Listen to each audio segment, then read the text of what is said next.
Good afternoon, everyone. I'd like to call this meeting to order. As a reminder, please note the board meetings are being recorded for the convenience of those unable to attend this video conference. A recording and closed captioning will be posted to the BERS YouTube channel following the meeting. Nick, please call the roll. Certainly. Dr. Acosta? Present. Thank you. Tom Allen? Tazeen Azad? Present. Glad to have all of you here. Welcome. I think we were getting some crosstalk there. Tazeen Azad, I think you were here, right? Yes, present. Thank you. Russell Buckley? Present. Thank you. Thank you. Janelle Chacon? Deborah Dillingham? Present. Thank you. Gregory Faulkner? Present. Thank you. Dr. Green? Kyle Kimball? Present. Thank you. Anthony Lopez?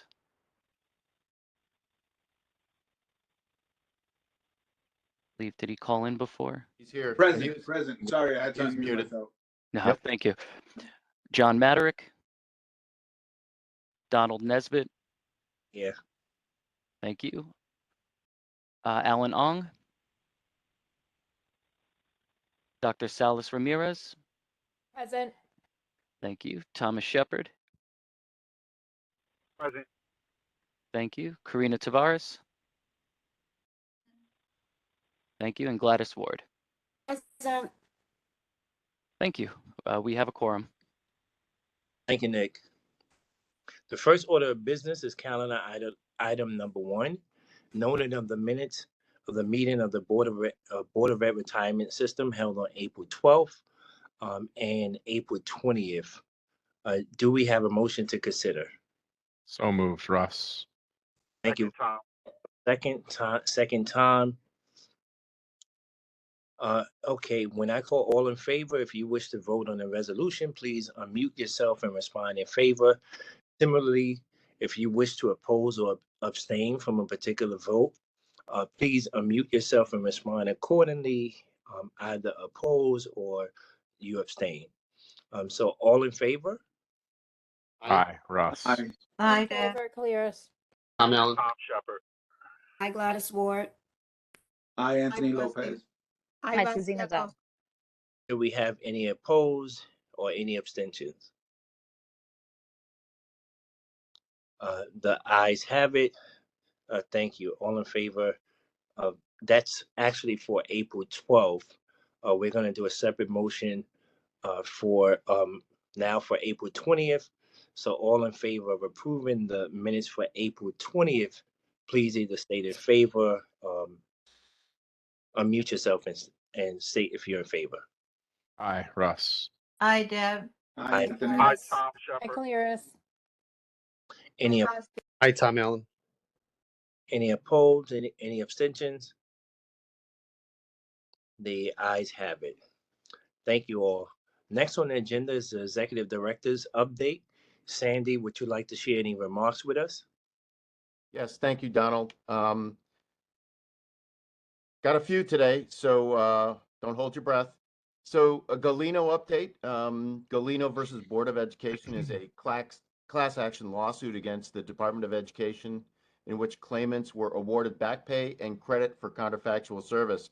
If there are any questions about the case, we'll address those outside this meeting. I just want to give you an update. Pension systems are not parties to the lawsuit, but TRS, BERS, and NYCBERS are responsible for administering the pension relief granted in the case. This is a fairly significant and complex effort involving our General Counsel's office and a number of BERS staff. BERS has thus far received detailed data regarding the first 119 priority claimants that fall within the BERS system. Of those 119 claimants, BERS has completed the required contribution calculation for 91.5% of them, 109, receive responses from 53 members who must actually receive an invoice and pay for credited service, and have credited the accounts of 46 claimants for the counterfactual service. This is basically an 87% of those who responded so far. So this is actually, we're taking a little bit of a bow because we're actually almost keeping up with the court's pace of required activity. The audit committee, you'll be hearing from them today, asking for an alternate committee member appointment. For a very quick disability update, tonight we'll be asking to make some administrative changes in the authority of the disability committee. I'd like to remind you that Tuesday last week there was a meeting. You may be aware that we are in the midst of transitioning the medical evaluation part of the disability review process from DOE to BERS directly. We currently have a posting on Indeed and have received a number of resumes from qualified candidates.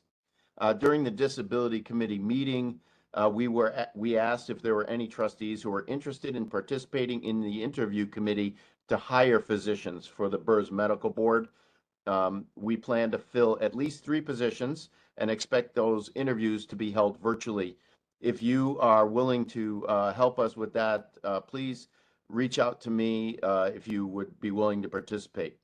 And also, we were asked about an update of what the pending backlog of cases is. That is 86 cases covering a period from 2016 to 2022. And a lot of that backlog is clearly as a result of the pandemic. Tonight, you're going to hear from Daniel Miller and our Director of Fiscal Operations, Chitra Subramanian, who will present the preliminary budget for the fiscal 2023. We will not be making a headcount request in this proposal, but we may be back should the auto enrollment legislation pass the state legislature and be signed by the governor. Just so that you understand, we will not be voting on the budget tonight. We will be asking you to vote on the budget in June. A hiring update. One of the reasons we are not requesting additional headcount in the budget proposal is that we are still fighting the hiring battle of the Great Resignation. During this fiscal year, we have hired 42 new staff, but lost 19 to retirement and departures. So we're making progress, but we're running a little bit in place. Just about 45 minutes ago, the mayor announced that he is extending the emergency OML suspension through the end of June or till June 25th. You'll be presented with a resolution today that will allow us to take advantage of that extension. We no longer can just wait for the state to extend it. We must have a resolution to adopt this.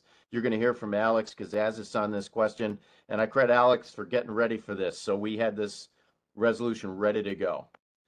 A little bit of information about 65 Court Street, which is where our counseling effort is. Room 101 is being prepared by Saria Buckler, our BERS facilities manager, who's working with our Brooklyn-based counseling staff, BERS IT, and the DOE Building and Construction Authority to prepare a first floor office space for 65 Court Street for member counseling. Room 101, when renovated, will provide private office space for member and retiree meetings and much easier access than our current 16th floor presence. Anyone who's tried to get to the 16th floor on our elevators knows that it's a little bit more of a backup than you see even on the Cross Bronx Expressway.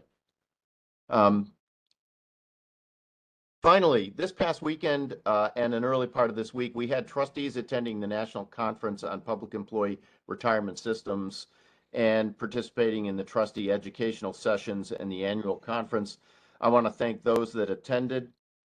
We are developing additional opportunities for trustees to gain understanding of their duties and responsibilities as pension trustees. You can expect to see a survey circulated actually querying whether a mid-July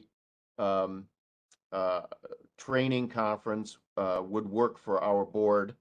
We have a historic relationship with the Coriad Conference Group. They have a global summit scheduled to be held July 20th to July 22nd at the Biltmore Hotel in Coral Gables.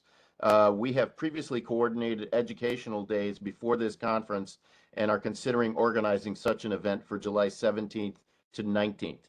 Expect a survey in the next few days from Antonia Rodriguez, on that. And if we get a sufficient amount of interest, we will be organizing that. And then finally, Context 365 is a conference which provides an opportunity for visiting with pension trustees and investment professionals in New York City. That event is on June 13th and 14th. This event is organized by a former executive director of BERS, Horatio Sparks, someone we are fairly close to.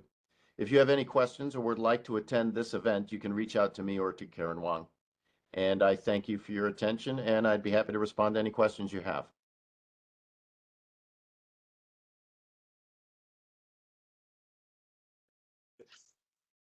Are there any questions for Sandy?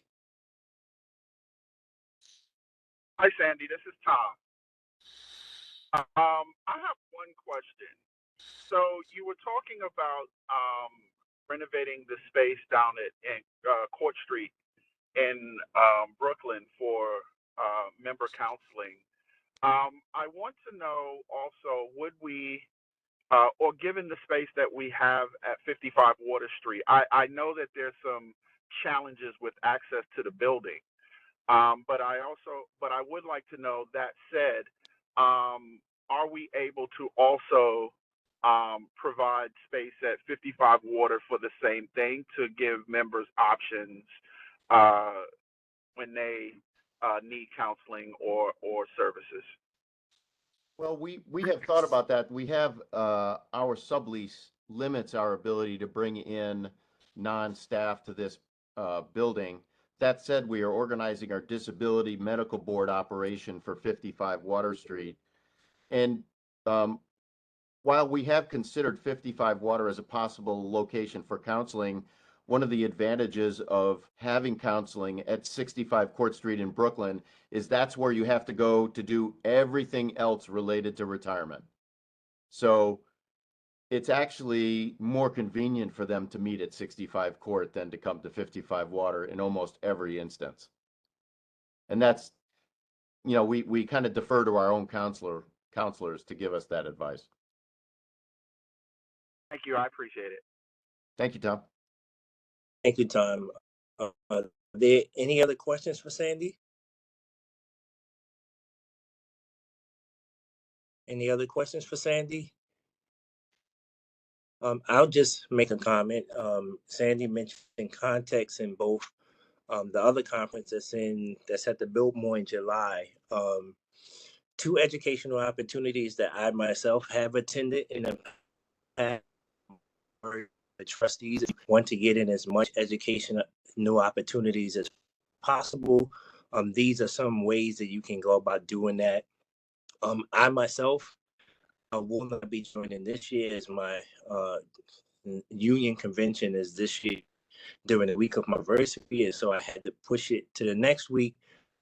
Wait with my wife. I do want to continue to be married, so I as I have to balance what I'm doing personally, but I will say these are two educational opportunities that you definitely should take advantage of. Thanks for the sales pitch, Donald. Are there any other questions for Sandy? Seeing. Yeah, Oh, yeah, I do want to say one more thing.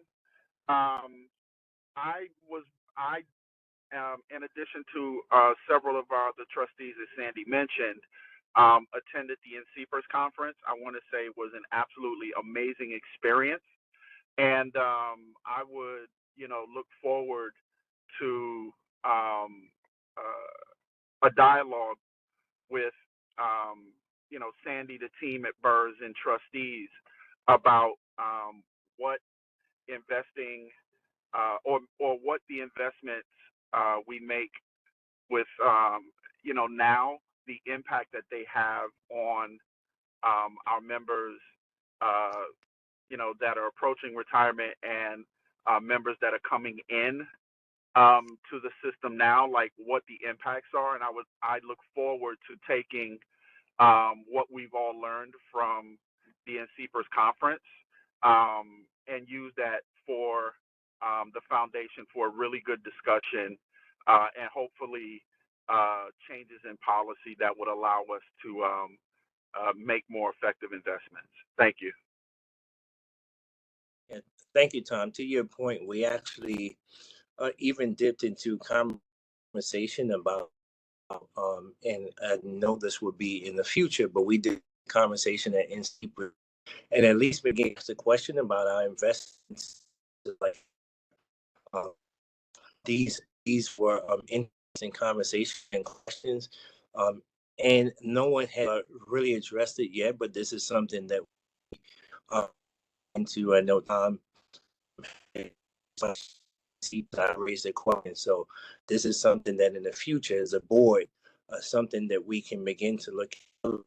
We can make wise investment, of course, low risk, but how do we have the most impact on the people who in these so much in need. And so that was questioning and conversation, just so the rest of the trustees actually know some of the things in CPAs that we actually spoke, as well as other investments. And but Tom said we can have that conversation as we have a lengthy order of business today. And so seeing no other questions, Sandy, we'll move on to the next agenda item, calendar items 2 through 17, an ordinary business of BERS. Do we have a motion to consider? So moved, Russ. Thank you, Russ. Gladys. Do we have a second? Gladys. Gladys. Second, Gladys. Yes. These are Alex. Is Alex here yet? No, I'll go ahead with it. Okay, Nick. So Go ahead, Nick. these are the retirements, refunds, and death benefits that have been processed since the last time this board met. Okay, thank you, Nick. We will now have a vote on calendar items 2 through 17, an ordinary business of BERS. Please indicate your approval by unmuting yourself and saying in favor. If you're opposed, please say oppose, or if you want to abstain. Russ in favor. Those in favor. Tom in favor. Tom Allen in favor. Tom Shepard in favor. Anthony Lopez in favor. Any opposed? Any abstentions? The ayes have it. Thank you. And now we'll go to the appointment of an alternate audit committee member. The next item, that is item number 18 on the agenda. Do we have a motion to consider? Moved, Russ. Second, So Tom. move Russ. Second, Tom Shepard. At the March board, we appointed the members of the audit committee and their alternates. The current membership of the audit committee is as follows: Lindsay Oates with Russell Buckley as an alternate, John Matterich with Nicholas Soto as an alternate, Thomas Shepard with Karina Tavares as an alternate, Anthony Lopez with Gregory Faulkner as an alternate, and Alan Ung. Unfortunately, we were unable to get an alternate for Alan in March. Do we have a volunteer to serve as Alan's alternate on the audit committee?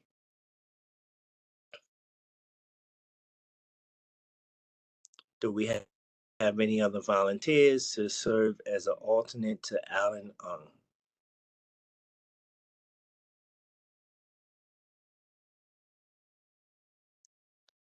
Any other volunteers?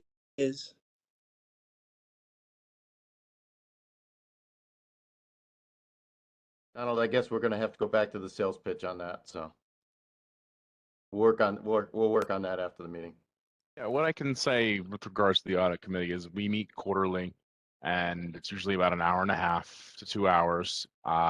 We review the reports that are disseminated by the internal auditors and a day's team.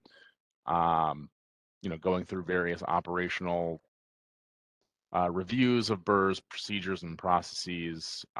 It's a good insight into the organization, and I think it would be an excellent opportunity for anyone who is interested in understanding better the inner workings of the Board of Education retirement system and how we can work to improve it together. Thank you, Russ. Do we have any other volunteers for the audit committee? Any other volunteers for the audit committee? Seeing no volunteers, we'll come back and ask. These committees that are super important. In ways that we can work together to just come up with resolutions and ways. We look at the operations at BERS and we work together to make it better. And so the next item on the agenda for discussion is calendar item number 19, presentation of the preliminary budget for fiscal year 2023. May I have a motion to discuss? So moved, Russ. Second, Anthony Do we Lopez. a second? We have Russ with the motion, second Anthony Lopez. Daniel Miller, BERS Deputy Director, Deputy Executive Director, and Citra Subramaniam, I hope I said that correctly, Director of Fiscal Operations, are here to tell us about this resolution. Daniel, you have the floor. All right, thank you all for being here today. So we're going to discuss the FY23 admin budget. As Sandy mentioned earlier, tonight we're not going to be voting on this. It's just to give you an update on what we proposed and to get your feedback. Chitra.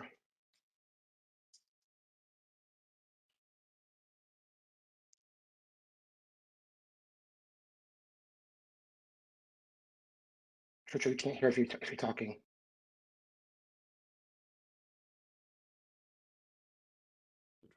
Chitra's muted.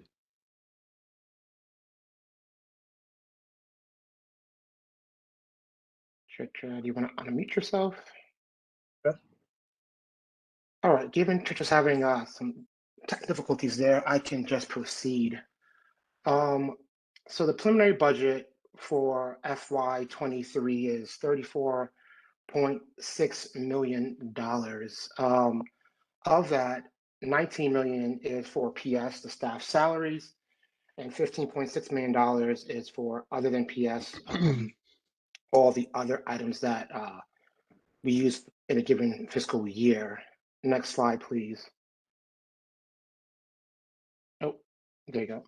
So as you can see, the budget has trended up over the last 3 years. Last year, largely driven through an increase in headcount by 10. This year, we are not asking for an increase in headcount. As you heard Sandy mention, we've had a hard time hiring this year, and we've had a large number of staff departures. That number's out to 20 as of today. So the increase of this year's fiscal budget 23 is about $4.3 million. So I'm going to discuss what's largely driving that increase. Next slide, please.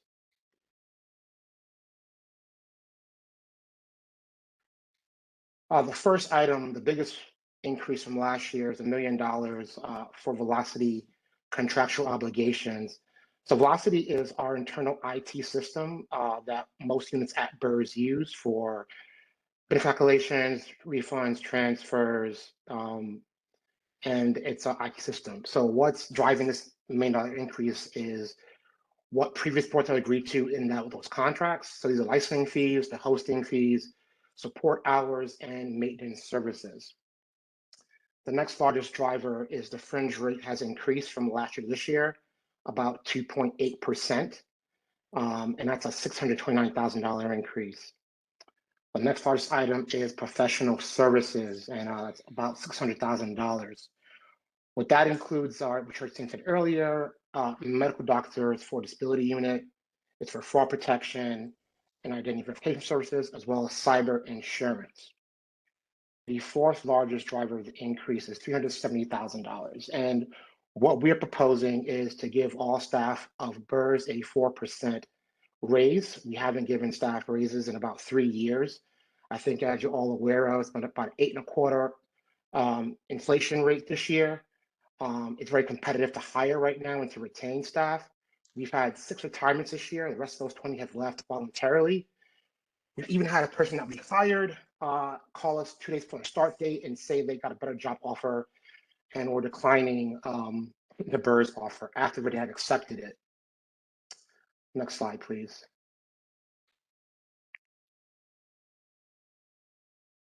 So in the last fiscal year, we've had a number of required promotions that we had to undertake, and this is given to staff doing out-of-title work outside their staffing level, or responsibly based increases. That's 343,000, excuse me.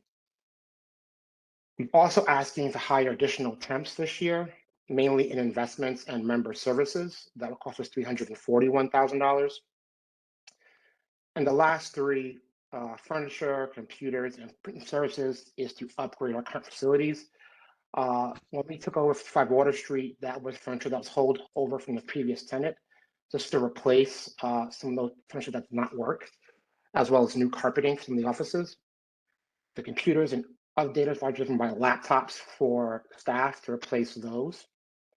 And the last one, printing services, is to finally print an updated Tier 6 SPD. So of these items, it's about 85% of the new costs this year in FY23 budget. Any questions on that? Do we have any questions for Daniel on the Yes. budget? This is Vasti. Tell me again the printing services and explain what that is. Sure. So it's to print new summary plan descriptions for the Tier 6 plan that recently just had updates in the state. So that's the cost of the actual printing of it.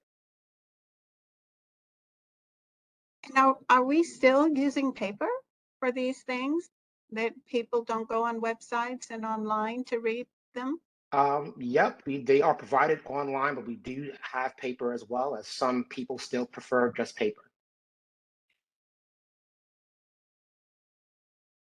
Are you planning to mail a copy of the 30-page report to every single member SPD? of the Tier 6 updated SPD? Yeah. If they request it, we don't usually send it out to every member, but we could, I guess in theory. I'm not asking you to do that. I'm just following up on Dr. Vassi's question. We could do that. We could mail a link to it on our website to every member of BERS. Not our plan, Russ. Hi, this is Tom. I have 2 questions. The first question is, how many people does BERS actually employ? And the second question is, if $19 million of our budget is going to employee and staff salaries, how do we justify that amount of money for the number of employees do we have? How do we justify it? That's your question? Right, like how many people does BERS employ? BERS has an approved headcount right now of 136 employees, approved by the board. Our actual headcount right now is 125. Okay, and I guess that was the question, right? So I'm wondering what the average salary is when we talk about $19 million with across 125 people. Well, that $19 million, but of course 136 people, that's the approved headcount. So we have a salary for each of those lines, even if they're not hired in the fiscal year. Because we didn't fill all our headcount this year and the retirements this year. In the FY22 budget, we're going to have about 1.5 million unspent. I can get you the average salary of every BERS member, Tom, if you'd like, and share with the full board. Yeah, and thank you, I appreciate it. No problem. And Tom, I will add to that question, not to overstep Sandy or Daniel's leadership, but I do know a lot of those members who work at BERS are union members under DC 37 Local 1407, where most of them are accountants, and there are required salaries by contract that they would have to have as starting salary. So I do know a lot of the employees at BERS are members of Local 1407, and they have contractual obligations as well at BERS. And Tom, to further answer your question, if you remember last year's budget presentation, BERS and the Police Pension Fund right here in New York City have a very similar number of active members, and the Police Fund has about 30 more staff than BERS Fund have. BERS staff has the same amount of members. Just to give you some kind of apples to apples right here in New York.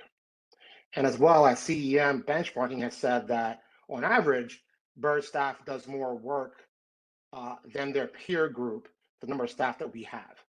So I can also share that with the full board. So that's an outside entity that analyzes pensions independent of BERS that has noted the amount of work our staff does. Thank you. I will just say as a quick comment, I'm not saying and if I suggested that it's unjustified, forgive me. No. But I think for the purpose of new members, it's good to understand what that breakdown is, because it just seemed like $18 million is a lot of money to pay 136 people. But understanding that a lot of those people are accountants, and accountants typically get paid more, right? Like, it's good to just understand how that money is being spent, so that we don't have to address questions about whether or not it's justified. No, Tom, I understand. I was trying to find further clarity with giving CEM and where we compare to our peer group on that number. Thank you. No problem. Are there any other questions for Daniel? Daniel, is there more to your report? No, this is it. This is preliminary. This is no vote. So if you have questions, concerns, you can email myself or Sandy on any of these numbers. If the board would like us to change one of these items, again, we can, because this has to be board approved. So this is just for conversation, and we'll bring this back to the full board in June's meeting. Okay, thank you. Donald, I have a couple quick questions if you wouldn't mind. Fair. The 4% COLA that you've proposed here, where'd that come from? That's usually given from what city have historically done with their contracts. We're trying to, staff has not gotten a raise in 3 years. Looking at the current inflation rate, this is a number that Sandy and I discussed and we thought was appropriate, and we wanted to bring to the board. Again, if the board thinks that number is inappropriate and like us to go higher or lower, that's the determination of the board. Have you communicated the 4% number to your staff already? Oh, no. We have not. No, but it will be publicly available now that it's being presented to the board in public session, yes? If staff were to watch it, part of the public, correct. Yeah, and we were guided by more than just a conversation, Russ. So, watching the news about negotiated contracts in this general vicinity, you have 32BJ, which had actually over a 4% increase this year, followed by 3.2% increases for 2 years. And that first 4% increase was a combination of an upfront bonus and a 3.2% raise. State of Connecticut employees had something very similar, an upfront bonus plus an over 3% raise, which was extended for 2 years with an uncertain third year. And the reality is that unions in the city are negotiating these issues right now.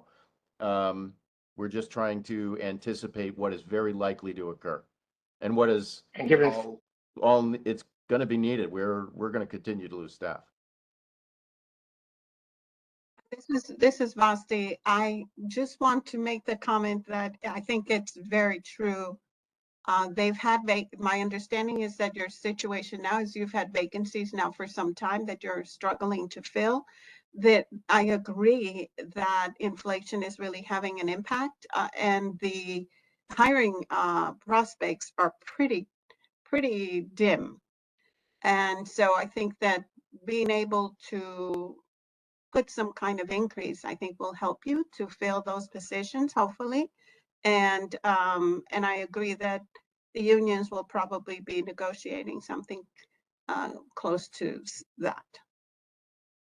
And to give further context, I've been at BERS for 18 years. We've never had this number of staff leave in one fiscal year prior. Even in the height of COVID, when everyone was scared, we didn't have this number leave in one given year. We've never had this trouble hiring before at this rate, where we've made offers and all 5 get turned down in one shot. I've never seen anything like this before in my 18 years at BERS. You're not alone. And just one follow-up item on, any kind of raises. And just also to follow up to Tom Shepard's question, we manage our full-time staff within the civil service requirements of the city under the title management program. And we cannot give someone a raise in excess of the bounded compensation identified in the civil service title that they are in. So this is all, it's kind of all within the established system of the city. And as long as the budget can hold it, I just want to make sure that the budget can hold it.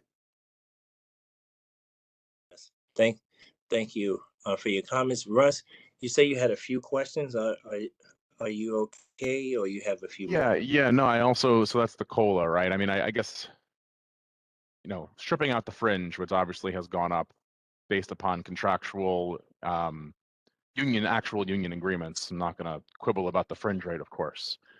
You strip the fringe out, without raising headcount whatsoever, we're looking at a 16% increase in PS costs. And Tom, to answer your question about the average salaries of that $19 million PS budget, it's $140,000 per head at 136 heads.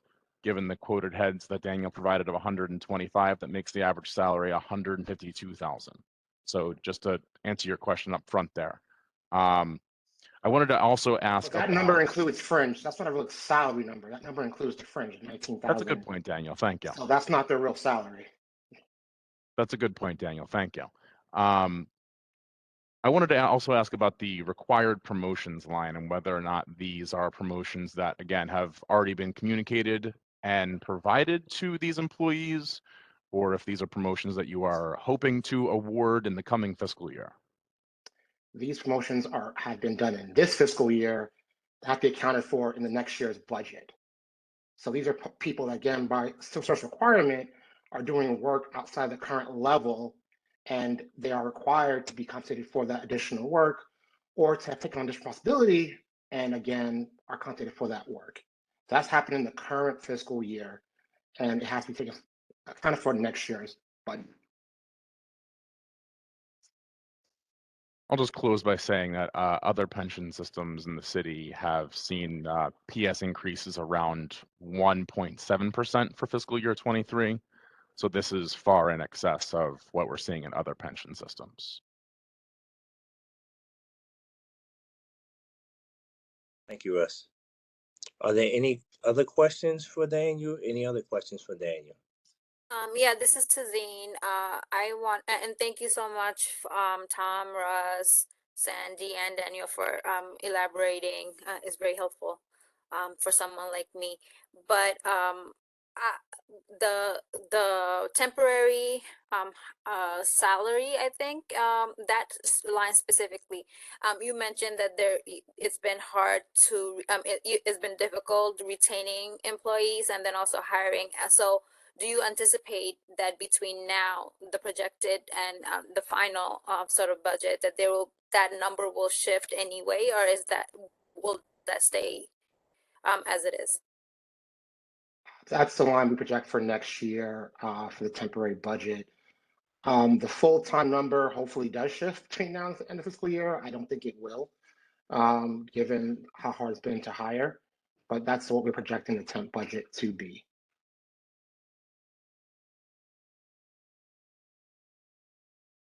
Thank you. Welcome. Are there any other questions for Daniel? Tom, to give you better figures that strip out the fringe, the average salary stripping out the fringe is $95,000 across 136 heads and $103,000 across 125 heads. And we'd be Thank happy you. to provide detailed analysis of by head count, by title, by salary level, the number of individuals. Be happy to supply that if the board would like it. We have it. And also, Thank you. I'm accounting that our staff do 44% more transactions than similarly situated pension systems across the country that are our size. Yeah, it would be helpful if both things are provided. I guess people can see both the titles and the average salary, and then Daniel, if you can provide that report, the independent agency that actually did that. Sure. Any other comments or questions? Yeah, very quick. This is Tom. I just wanted to say, again, like, I'm not suggesting that it's inappropriate at all. Like, just attending this NCBERS conference this past weekend and seeing how much goes into making decisions, like analyzing what this all looks like and putting it into things that our members can benefit from, and putting it all together for us as trustees to be able to, like, make responsible decisions around. Now, I'm not suggesting that it's inappropriate. And once you take out sort of the fringe benefit cost and just look at baseline salaries, I think it would be very appropriate. So I just wanted to add that. And given what Daniel said about the amount of work that our employees do compared to other systems. Thank you. Let's move on to the next calendar item. Thank you, Daniel. Citra, I know that you had some difficulties, but I know a lot of preparation goes into this, and so want to thank you as well. The next item of the agenda, on the agenda is calendar item number 20, amendment to the authority and procedure of the Disability Committee. May I have a motion to consider? So moved, Russ. Thank Second, you. Anthony. Second, Anthony. The proposed resolution would authorize the chair of the Disability Committee to be elected by the members of the Disability Committee. The current charter provides that the chair is elected by the entire board. Are there any questions from the board? So I'm clear the recommendation will come from the committee to the board, or is the election done by the committee? Hi, this is Alex. The election would be done in the committee, right? Yeah. Alex, for the recommendation to come to the full board, correct? Hi, Don. So this would basically bring this committee in line with what the other committees already do, which is that they elect their own chair. If the board doesn't want to pass this, then it would be the board electing the chair of the committee, which is the way it's currently set up. I don't know what the historical reason for this difference was. Okay, thank you for that background. Alex, let's go to a vote. All those in favor of allowing the Disability Committee to elect the Disability Committee chair, please unmute yourself and indicate in favor. Vasti, yes. Hi, Russ. Hi, Hi, Clear. Tom Shepard. In Done favor, with. Gladys Ward. Tom Allen, yes. Anthony Lopez, yes. Do we have any opposed? Any abstentions? Seeing no opposed, no abstentions, the ayes have it.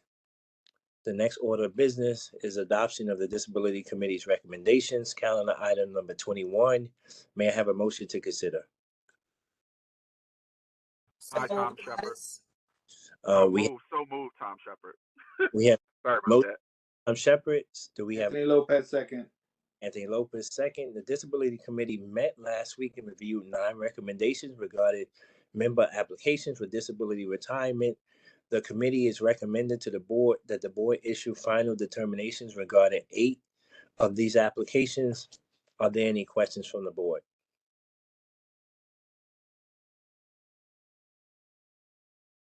Any questions from the board? Seeing no questions from the board, let's vote. All in favor, please unmute yourself and indicate if you're in favor, if you're opposed, or any abstentions. All in favor? Aye. In Don. favor, Russ. Gladys Ward. Tom Hi, Allen. Tom Shepard. Aye, Anthony Lopez. Hi, Clear South. Any opposed? Any abstentions? Seeing no opposed, no abstentions, the ayes have it.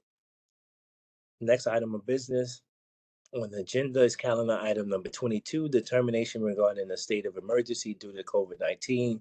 May I have a motion to consider? So moved, Russ. So move, Russ. Do we have a second? Anthony Lopez, second. Anthony Lopez, second. Alex, please tell us about this resolution. Absolutely. I apologize that I have no video right now. I have some technical issues. So the open meetings law generally requires all members of a public body who are attending a meeting of that public body to be physically present at a location open to the public. The BERS board and all its committees count as public bodies.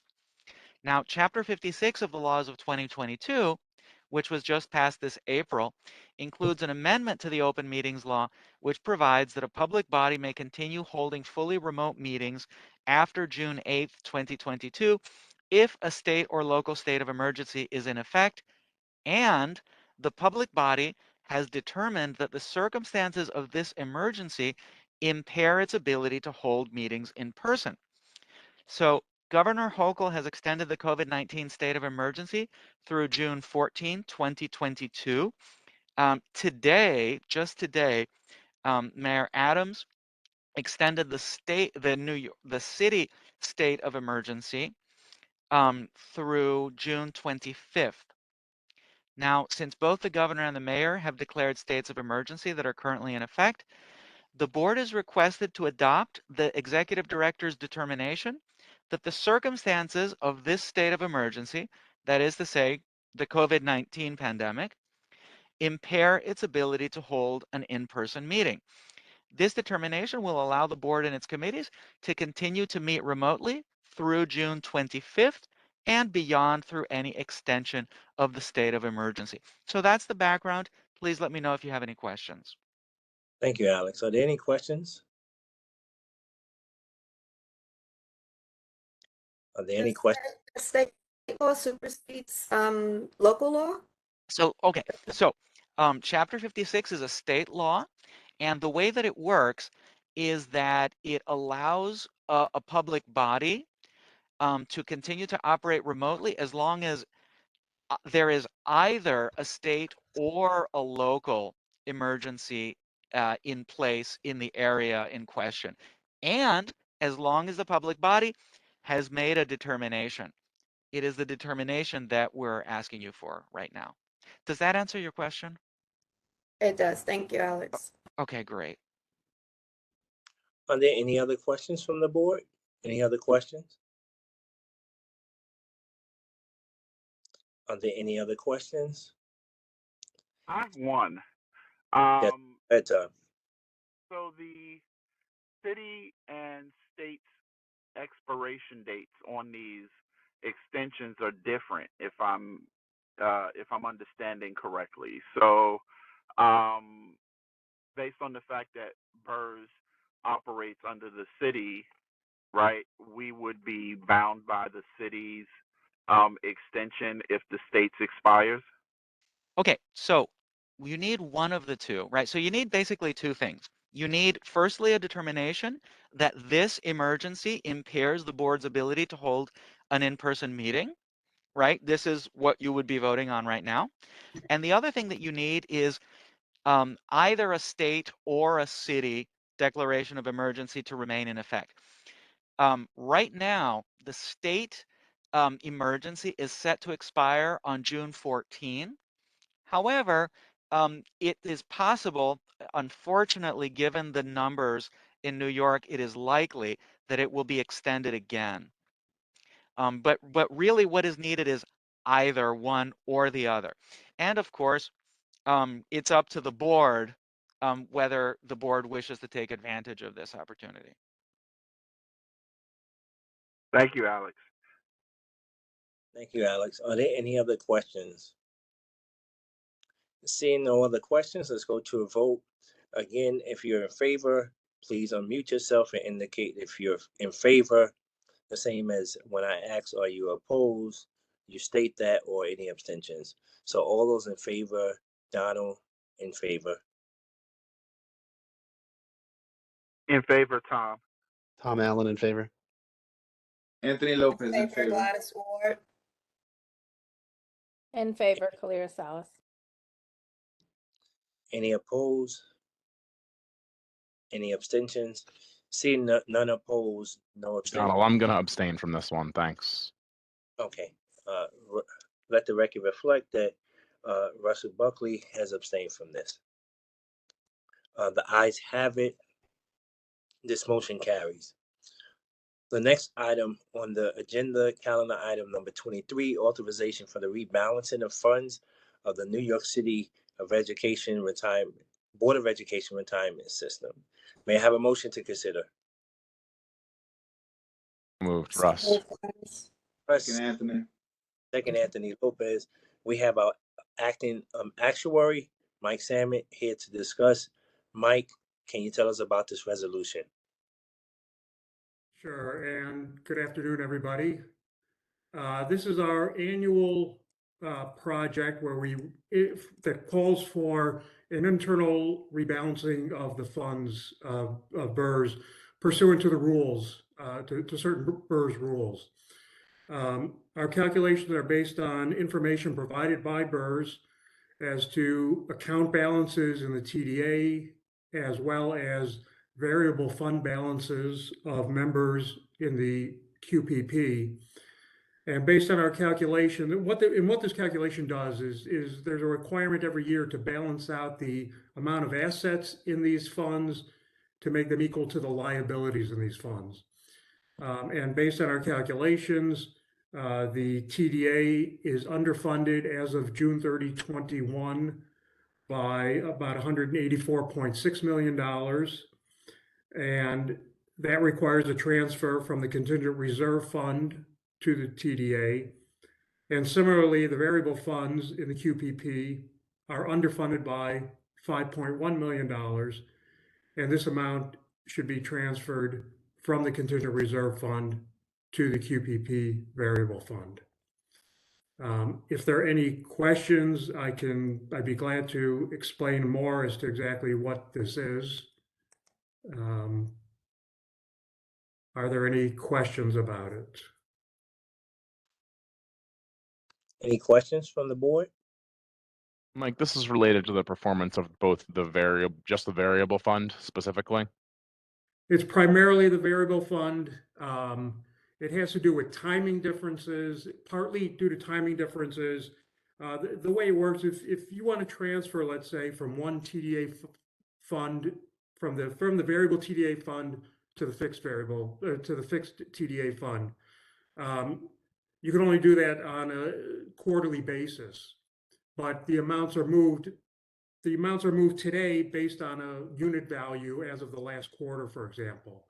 So that can get things out of balance. Similarly, certain individuals will annuitize their balances.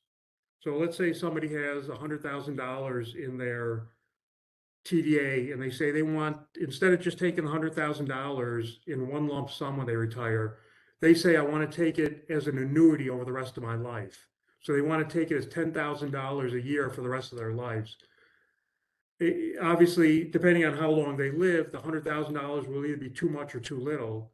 And so every year that calculation is done to see how much money has to really be reserved for in order to be able to pay out that $100,000 or that $10,000 a year, I should say, to that individual for the rest of their lives.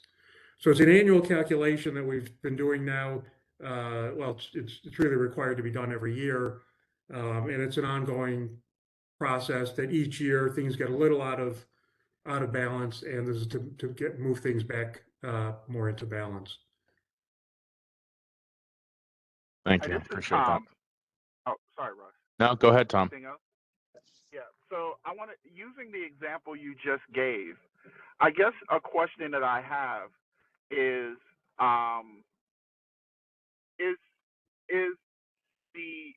it being underfunded a function or partially a function of the fact that people are choosing annuities and having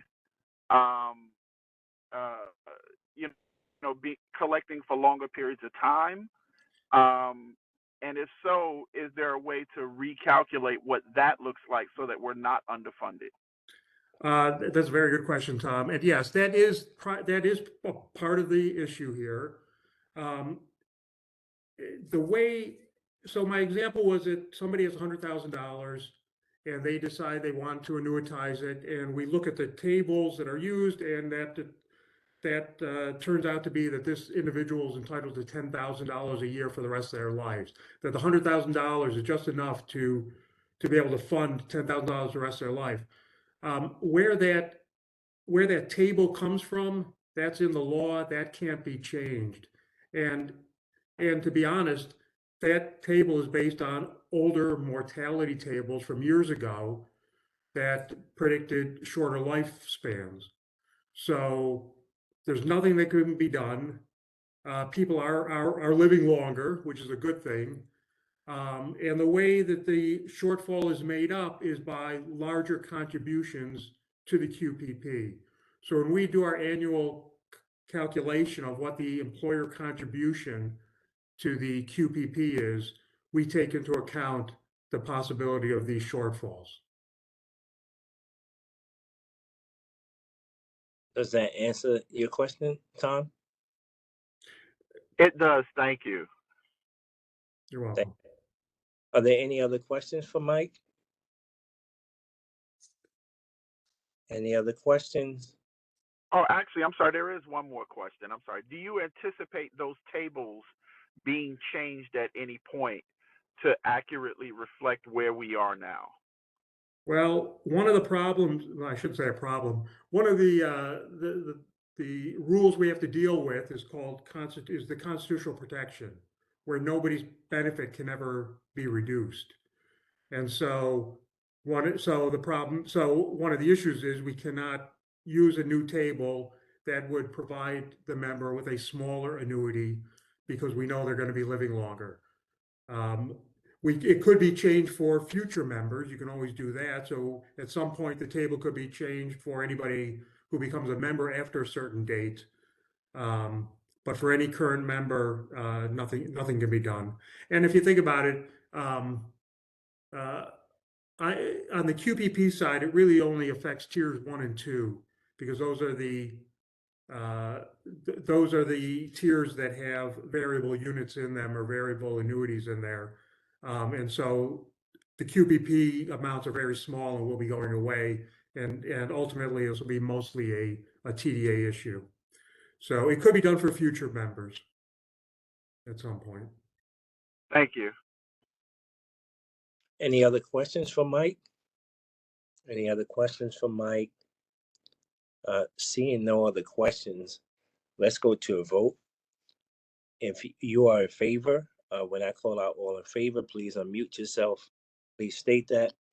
If you are opposed, please say you're opposed. Any abstentions, please state that for the record as well. All those in favor, please indicate now. Donald, in favor. Aye, Russ. Aye, Tom Shepard. Anthony Lopez. In favor. Aye, Tom Allen. Hi, Basti. Aye, Clear. Addison, favor. Any opposed? Any abstentions? Seeing none opposed, no abstentions, motion carries. The next item of business on the agenda is calendar item number 24, note of receipt of the fiscal note, and we have a motion to consider. So moved, Russ. Anthony Lopez. Second, Anthony Lopez. Mike, please tell us about the fiscal note report. Okay, I'll go through this fairly quickly. Since the last meeting, our office has issued 14 fiscal notes that would affect BERS if the legislation is passed. Just to put that in perspective, we have now issued, I believe 63 fiscal notes for this legislative session. And as you can imagine, we're getting very close to the end of the legislative session. And there's been a big push just over the last several weeks. And that's why we have a lot of them. Rather than go through them in the order in which we issued them, I'm going to put them into groups a little bit. I think it's easier to understand, or at least for me to talk about. First of all, there were 3 that would affect Tier 6 benefits. And in fact, 2 of these have already been passed as part of the state budget. And this is something Daniel was speaking about earlier about needing to redo the Tier 6 SPD. The 2 laws that were passed as part of the state budget, one excludes any overtime pay during what we call the COVID period, which is basically the 2 years of COVID, basically from April of 20 to April of 22, in determining what your member contribution is in Tier 6. So just to say that a little bit differently, in Tier 6, the amount of your contribution depends on your pay. If you earn, for example, less than a certain amount, you pay 3% of pay. If you earn over $100,000, for example, you have to contribute 6% of pay. What this does is this excludes the overtime in determining what your salary is that determines what rate you have to contribute. It was felt that it wasn't fair, and you can imagine it wasn't fair. Somebody had to work extra time during the COVID years, and because of that, they were placed in required to make larger contributions towards their pension. The second one that was passed as part of the state budget was to reduce the vesting in Tier 6 from 10 years down to 5 years. So now you are entitled to a pension if you work here 5 years, rather than having to work 10 years to be entitled to a pension.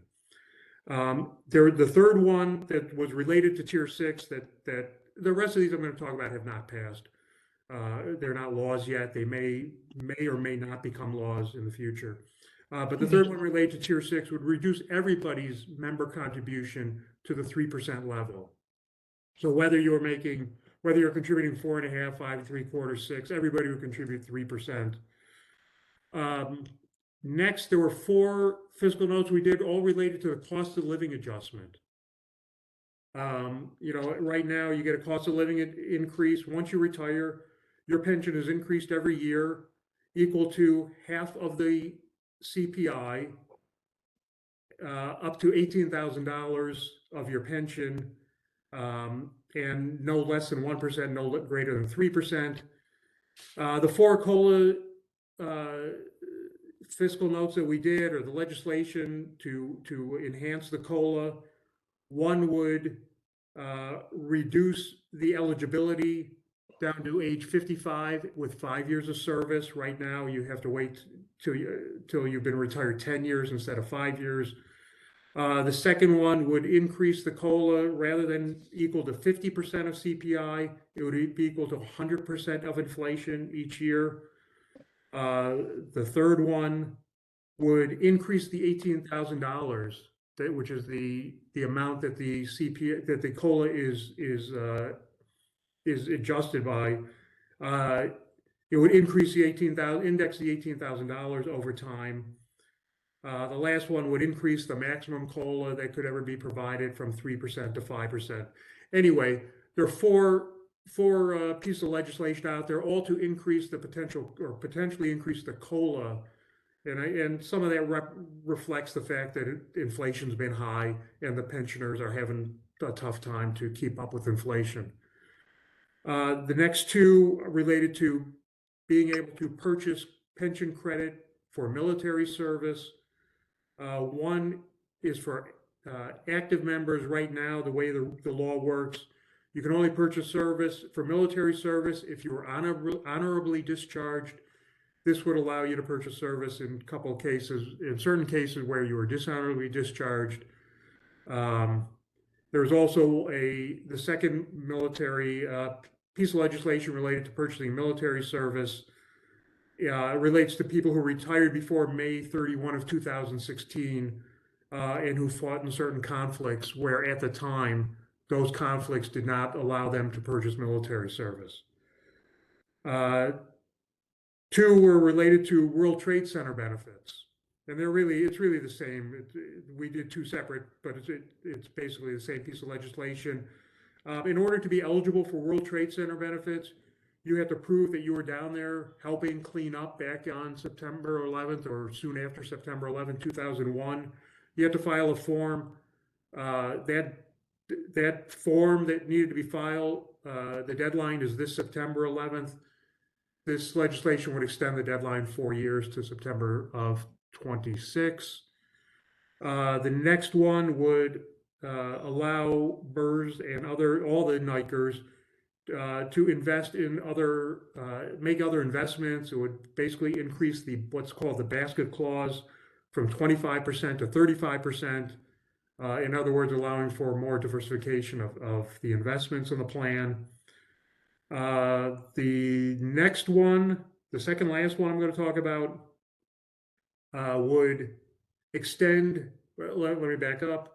When there was a couple of years ago, a benefit was provided that if an employee went to work and subsequently died because of COVID or due to COVID, it was deemed to be an accidental death benefit, and their beneficiaries were paid under that basis. That legislation or that law was expected to expire at the end of this year, and that would extend the COVID death benefit for 2 more years. And the last one is something that's a little bit new, a little bit different. Right now, if a BERS member, for example, or NYCBERS member, really doesn't matter, but let's say take a BERS member, transfers to the state. What happens is if they transfer, they can transfer their service up to the state. Let's say they become a member of the state employees pension plan. They can transfer their service to the state, and at the same time, they transfer their member contributions. This law would require BERS to actually transfer some of the money set aside by the employer already as well up to the state. And so if somebody did transfer from BERS upstate, we would do a calculation to see how much had been already set aside for them, and then BERS would have to coordinate with the state system and have that money transferred up there. So I know I just said a lot. There's a lot of proposed legislation out there. Again, it's not unusual for very few of these to actually become law, but just to make you aware of the kinds of things that are being explored. If there are any questions, I'd be glad to answer.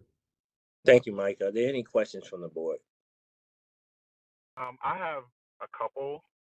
This is Tom. So one is more of a comment. I think it's significant when we talk about members who served in the military to be able to purchase service credit, and the idea that it would extend to members who have not been honorably discharged is significant. And I say that because being a veteran myself, I know that Black and Brown service members have been disproportionately dishonorably discharged. So to me, that one point recognizes that on some level, and I think that's a good thing. The other one is more an ongoing conversation that I didn't hear you mention anything about, and that was the push to have BERS members be auto-enrolled with the option to, opt out. So I wanted to know, have you heard anything about that? Well, I do know that we have that legislation has been proposed on that, and I don't know if Alex or somebody at BERS knows better as to exactly where that stands, but I know it has been considered and has gone through the houses. Anybody at BERS know? It passed yesterday. Yesterday, it was voted on the Senate. It passed 61-0. It's on its way to Assembly right now, and that's the latest update on the auto enroll bill. So it passed the Senate, I guess. It's now going to the Assembly, and if it passes the Assembly, then it goes to the governor, and so we'll see where that ends up. If it passed, you said 51-0 in the Senate? 61-0. 61-0. So if it passed pretty much unanimously, do you anticipate the Assembly passing it and the governor signing it? Yeah, that we anticipate that the Assembly will pass this bill. Conversations have been had with the governor directly and with everyone pretty much just on her legislative team. So we can't see why she wouldn't pass it. And in fact, they couldn't understand why it was vetoed in the past. Otherwise, I was going to say, however, we have been down this road several times with this piece of legislation. And a few times the previous governor waited into December to veto it, right? So we'll be making more of a push now. I can tell you, I will personally be making more of a push. I'm waiting for this to move through the assembly, and then I'll be constantly in communication with the governor's office to get this passed. I think we are in a pretty good space, being that the election is coming soon. So a lot of these things, I believe that the governor will be signing into law at this time. I think we're in a different space now than we were in the past. For those trustees that are unaware, BERS has about 50,000 members that could be members of BERS that are not in BERS. So what this bill would do is it would make enrollment automatic for them after 90 days of employment, unless they opt out of the pension. Right now, they have to opt in, and what we've seen over the years is HR has been inconsistent through the school system. So some employees get information when they become employed by the DOE, others do not. And what happens is people assume I'm a government employee, I'm in the pension. They work for a number of years only to find out they are not in the pension. For the luckier ones, they have to buy back service. For the very unlucky ones, they think they'll to retire, but they are not because they never enrolled. So this bill aims to eliminate that. Thank you. I really appreciate that and appreciate the context, Daniel, because that was my concern, right? Was that you have employees pretty much work an entire career to find out at the end that you don't have a pension because you didn't sign up for it. So this is good news to hear that the Senate passed this unanimously, and that it's expected to pass the Assembly. Donald, if you want somebody to go with you, sign me up. I'll put some more miles on my car to go up to Albany with you. Yes, I certainly appreciate that, Tom. I will say, as trustees of BERS, if you can reach out to your legislators now and push them in the assembly to push this along, and also reach out to the governor's office, that would be helpful. Your passion is what drives this for the people that we serve, and so thank you, Tom. Are there any other questions for Mike concerning the fiscal report? Yeah, Donald, I had a quick question on fiscal note 45, the one that would lower the basic member contribution to 3%. I have a question from an operational standpoint. I know tier 6 members have been contributing at a gradient scale between 3 and 6% since the tier was enacted in 2014 or so. Obviously, this would drop that down to a flat 3. Would those contributions in excess of 3% be operationally refunded or otherwise credited to tier 6 participants if this legislation were to be passed? No, the way the legislation was written, it would be just prospective only, and there would be no refunds. So it would help to a certain extent. I'll also tell you though that piece of legislation is, you could probably imagine, is very expensive. The way the law works now is, as I mentioned earlier, there are the bands of salary that determine what your contribution is, and anything over $100,000, for example, you pay 6%. Those bands are not indexed, and so you project far enough down the road, and almost everybody eventually is projected to get to $100,000. So it's very expensive. So I'll be surprised if that would pass this way. But anyway, that's the way it's written, Russ. Got it. Yeah, no, I look at the present value of future employer contributions and the first year annual employer contributions. I'm surprised it's not higher. $100 million and 13.6, that's only like what, 5% or so of the total annual employer contribution. I would expect it to be even more than that. Well, and it is more, it is a bigger percentage if you look at nurses and teachers, for example, just because of the lot higher salaries in those plans than at BERS.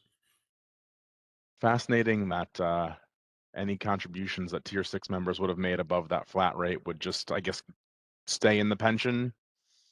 It would say, yeah, it would be as if the member ended up paying, 3.5% over their careers instead of it's 3. They don't get the full credit.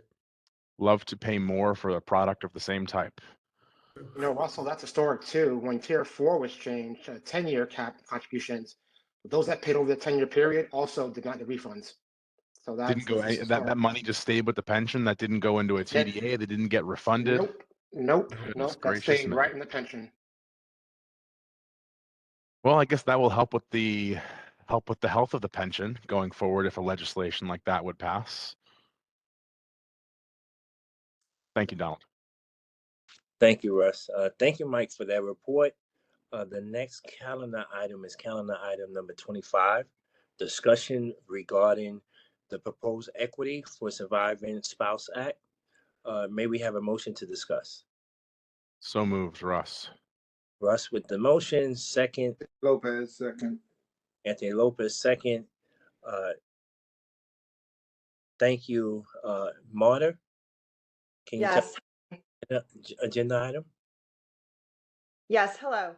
So I'm here to present on a high level basis an explanation of a proposal that the law department received actually last fall out of the New York State Bar Association, specifically the Trust and Estate section. This section came up with this proposed New York State legislation called the Equity for Surviving Spouses Act, or ESSA, ESSA.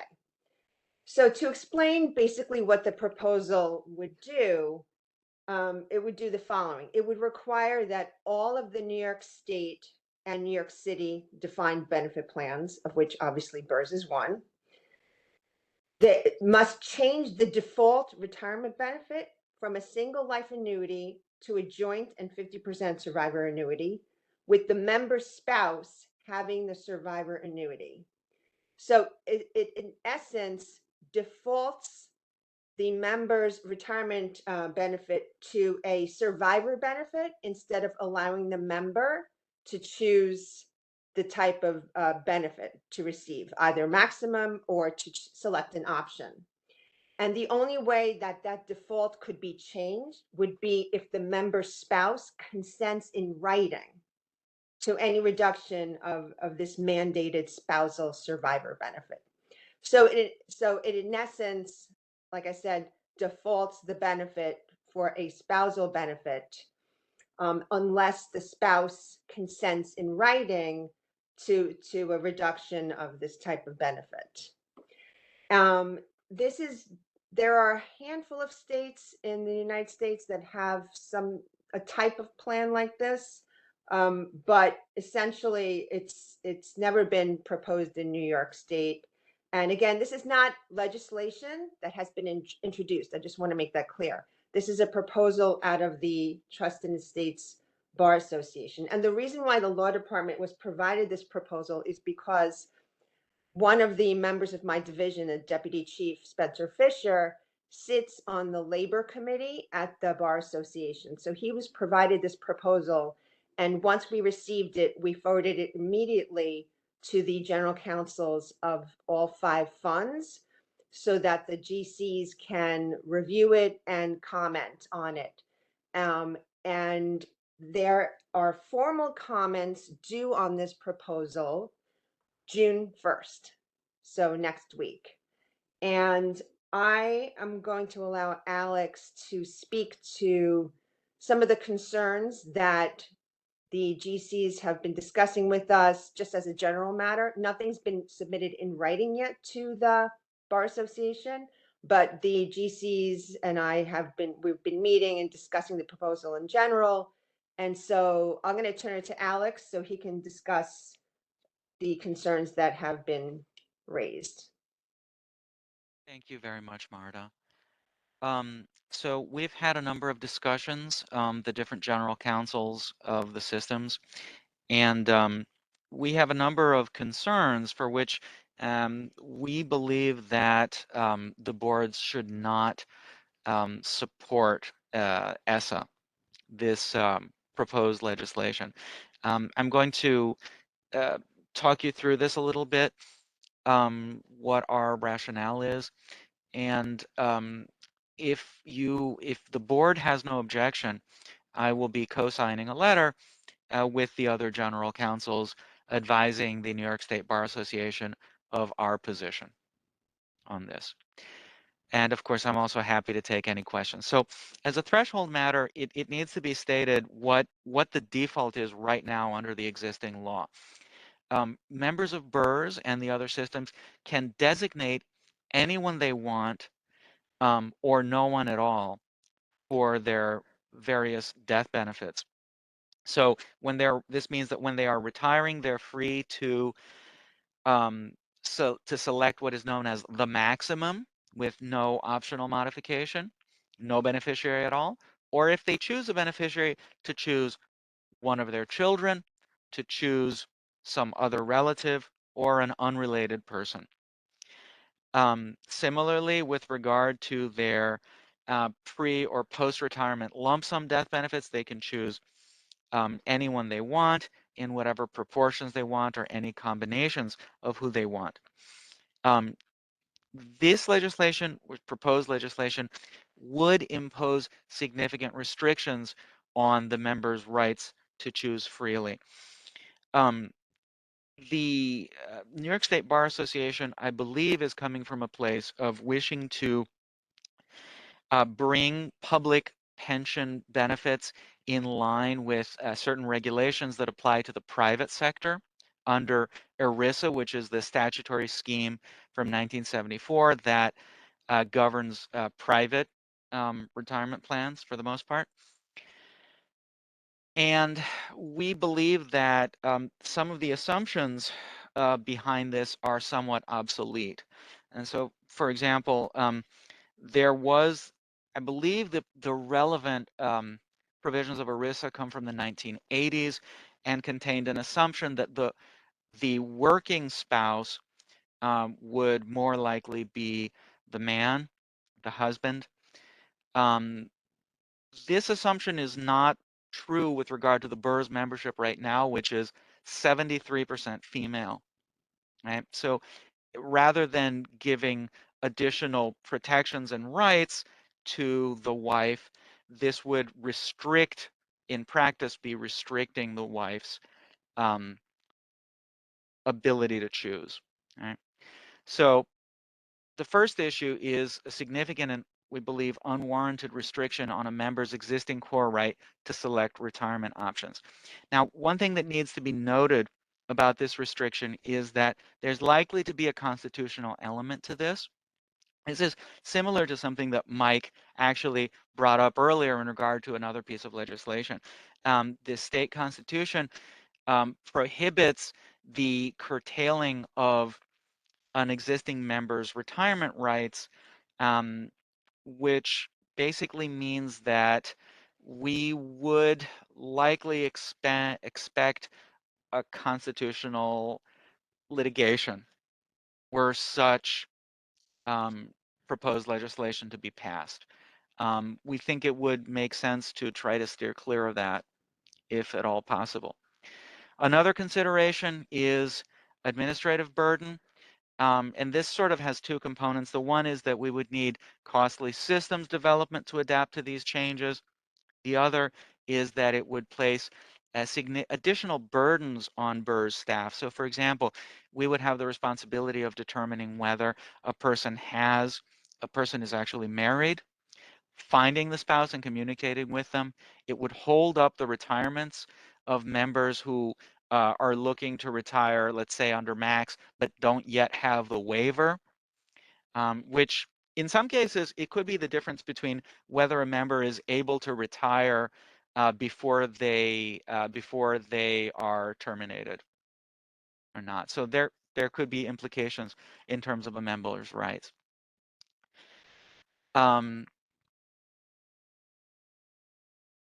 Let's see. I think that these are most of the key points that I wanted to raise. I'm happy to take questions from members of the board, and I'm sure Marta would be as well. Thank you, Marta. Thank you, Alex.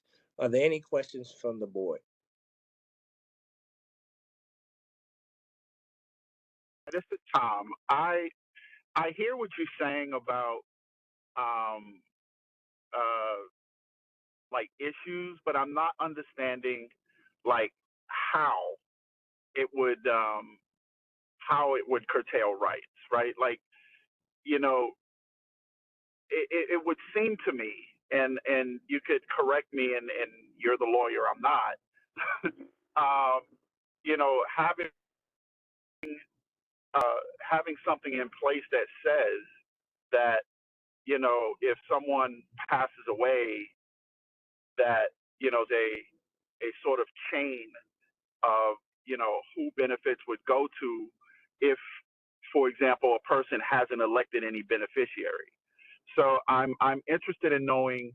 You said that it would like create issues, and I'm having a difficult time understanding how it would create issues. Of course. Let me be clear. For most types of death benefits that BERS offers right now, there is one very narrow exception that infrequently applies to BERS members. That is the accidental death benefit. But setting aside the accidental death benefit, for most death benefits that BERS offers, the member has complete freedom to choose the beneficiary. The designated beneficiary is the person that we will pay, right? And for certain types of benefits, you can have more than one. ESSA, the proposed legislation, would restrict this flexibility by saying that certain proportion of the benefit must be paid to the spouse unless there is a spousal waiver. This is the restriction in the member's freedom. Thank you. That actually provides quite a bit of clarity for me. That was the one piece that I was struggling with, is I didn't understand how, but thank you for the explanation. That makes it clear. My pleasure. Are there any other questions? Russ, I saw you had opened your mic. Yeah, no, just that I agree with the law department's approach here. That's all. Thank you, Russ. Are there any other questions? I had a question. Sorry, I missed some of that, but so the spouse would be the beneficiary if no one else is designated. And what happens in the case of divorce? And my other question is, like with people's other assets, let's say you don't put a beneficiary at all, it usually is open to other family members. Does that play into this at all? Hi, Deb. So specifically what would happen is that a member would not be allowed to make a choice that is inconsistent with the law, inconsistent with this provision without waiver from the spouse, right? So if I am retiring and I am selecting my option, right now I can choose the max if I want to, which means there is no continuation of my pension. If I die, right, it's over. This is the maximum. Or I can choose a 100% joint and survivor or a 50% joint and survivor or one of the other options in favor of anyone I choose, right?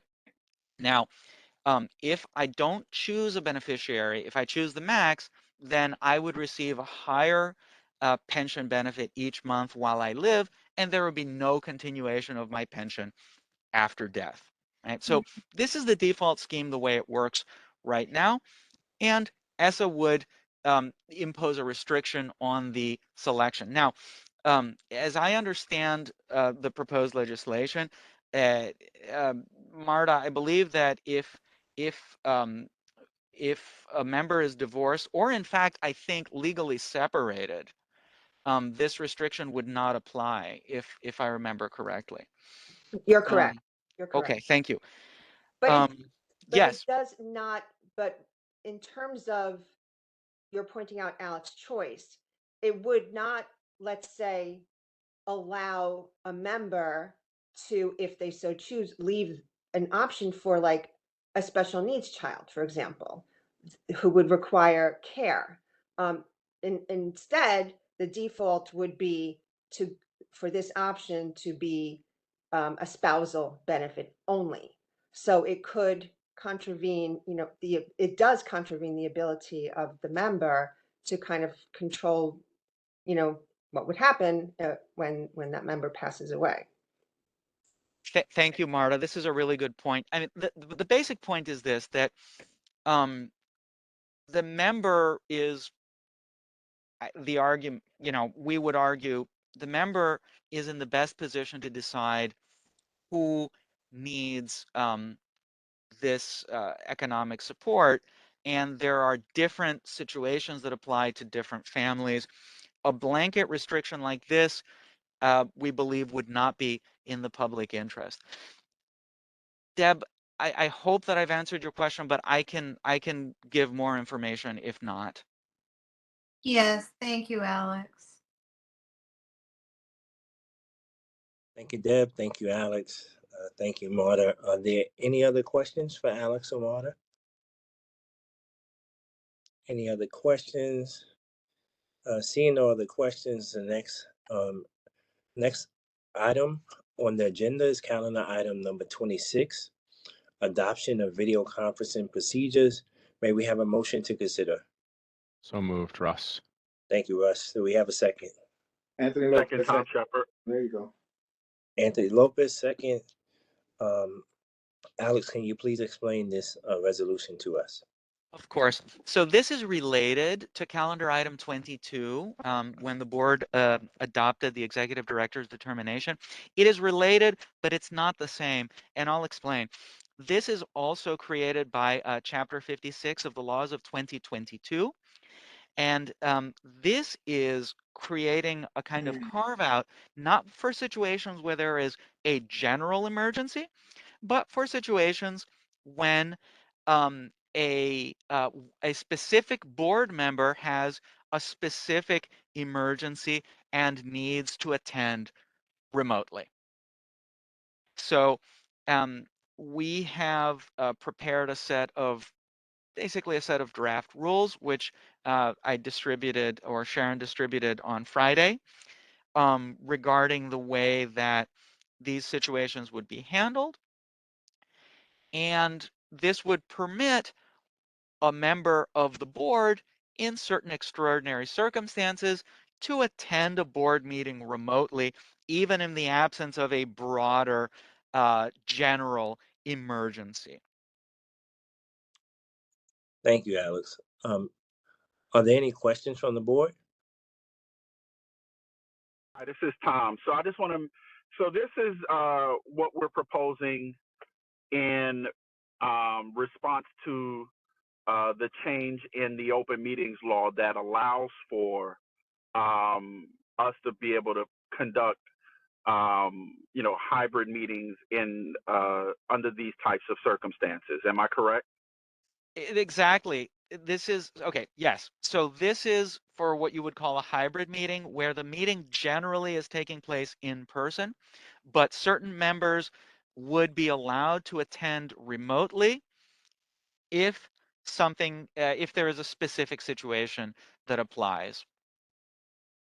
Thank you, and I'm glad you bring this up, because this is something that I think all city agencies, and even if I take off my trustee hat and put on my PEP member hat, we're considering the same thing. So I just wanted to thank you for bringing this up. Thank you, Tom. Are there any other questions from the board? Any other questions from the board? Seeing or hearing no other questions, let's take this to vote.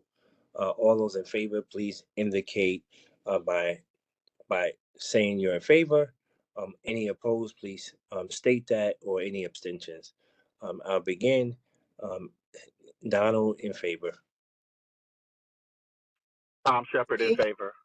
Gladys Ward in favor. Deb in favor. Anthony Lopez in favor. Harris in favor. Any opposed? Any abstentions? Donald, I'm going to abstain from this one as well. Okay, let the record reflect. Russell Buckley has abstained from the vote on calendar item number 26. Thank you. The motion carries.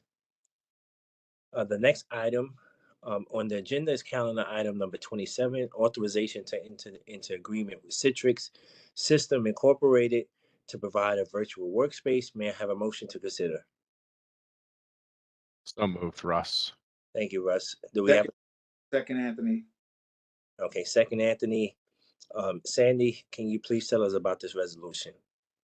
Yes, Citrix Remote Desktop is the software that facilitates a secure access to our systems remotely. It is what we utilized in March 2020 to immediately empower all staff to remain home using new equipment we presented them or their own equipment to continue working. The board is requested to authorize an agreement with Citrix Systems. The platform provides licensing and support for BERS staff to facilitate remote access to their desktops. The functionality is imperative given the ongoing coronavirus pandemic. The agreement is for 3 years beginning June 22nd, 2022 at a cost not to exceed $63,000, which is a continuation of our pre-existing run rate cost. Thank you, Sandy. Are there any questions from the board? Hi, this is Tom. I do have one. So I'm going to connect this with another conversation we had earlier. Given the fact that we have had difficulty hiring employees, do you see a platform like this being able, or being able with a platform like this to perhaps set up situations where we can hire people to work remotely? So I'm just looking at it as an ability to be able to, you know, deal with hiring needs in the context of of having something in place that allows people to work remotely. Do you anticipate being able to use this platform in that way? This kind of platform, Tom, would be essential to being able to do that. This is a secure system through which we can communicate to someone remotely and be confident that the data is not exposed to other systems. And I will add just one thing, that the city, if the city actually proposes a hybrid or a remote work program, that it becomes official, this is exactly what we would need.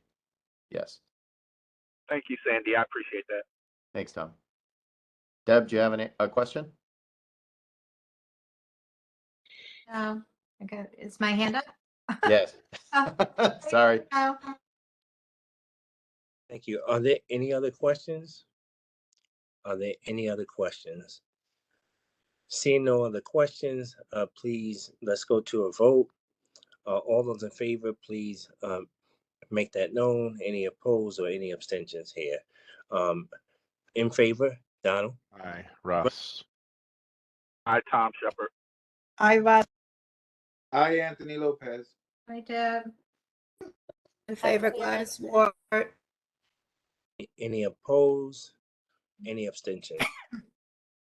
Let the record also reflect, I did see in the chat, Karina Tavares had to run, but did indicate that both of the last items she would be in favor of. Next item on the calendar is item number 28, authorization to enter into agreement with Crown Castle to provide internet and security services to BERS. May I have a motion to consider? So moved, Russ. Second, Lopez. Second, Anthony Lopez. Sandy, can you please tell us about this resolution? Yeah, so Crown Castle Fiber is the general contract provider to the DOE for fiber communication systems.